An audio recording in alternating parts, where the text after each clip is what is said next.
교리민의 초등학교의 학생 수는 500명입니다. 나이가 가장 많은 학생은 2010년에 태어났고 나이가 가장 적은 학생은 2015년에 태어났습니다.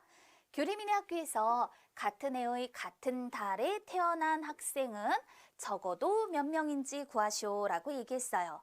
쉬운 예를 들어볼게요. 비둘기가 4마리가 있어요. 비둘기 집이 3개예요.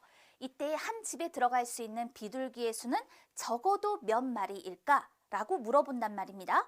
그럼 우린 이런 경우를 생각해 볼 수 있겠죠. 집이 3개가 있어요. 어느 한 집에 비둘기 4마리가 모두 들어갈 수 있어요. 또 어떤 경우를 생각해 볼 수 있을까요? 한 집에 3마리, 그리고 다른 한 집에 1마리가 들어가는 경우도 생각해 볼 수 있겠죠. 또 이렇게 2마리, 2마리 들어가는 경우도 생각해 볼 수 있을 거예요. 또 어떤 경우? 이렇게 2마리, 1마리, 1마리 이렇게 들어가는 경우도 생각해 볼 수 있겠죠. 그런데 이 어떤 경우라도 한 집에 들어가는 비둘기의 수는 적어도 2마리입니다 라고 말할 수 있단 말이에요. 그쵸? 자, 그렇다면 이런 경우 비둘기의 수를 집의 수로 나누어 그 목과 나머지를 구해보자. 그러면 한 집에 1마리씩 들어가고 남은 1마리가 어떤 집에 들어갈 거기 때문에 어떤 경우라도 우리는 그림으로도 그려봤지만 이렇게 한 집에는 비둘기가 적어도 2마리 들어간다 라고 말할 수 있게 되는 것이더라. 이걸 활용하여서 주어진 문제를 해결해 보도록 할 거예요. 자, 이렇게 생각해 봐요. 2010년, 2011년, 2012년, 2013년, 2014년, 2015년, 6년이죠.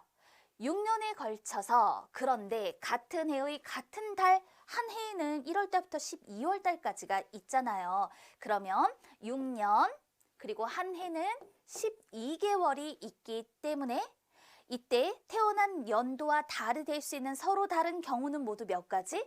6 곱하기 12를 통해서 72가지라고 말할 수 있다는 얘기입니다. 그러니까 말하자면 비둘기 집이 72개가 있다라는 뜻이에요. 그리고 비둘기가 바로 여기 학생 수에 해당이 된다라고 생각을 해보면 500을 72로 나누었을 때 몫은 6이고요. 나머지 68 이렇게 되잖아요. 그러면 이 72개의 집에 비둘기가 6마리씩 다 들어가고 남은 68마리가 72개의 집에 골고루 1마리씩 다 들어간다라고 생각을 해보자 라는 거예요. 그렇다면 우리는 이럴 때 같은 해 같은 달에 태어난 학생은 적어도 6 더하기 1을 통해서 7명이 되는 것입니다 라고 말할 수 있겠죠. 교리민의 학교에서 같은 해 같은 달에 태어난 학생은 적어도 7명입니다. 이와 같이 그 답을 나타낼 수 있는 거예요.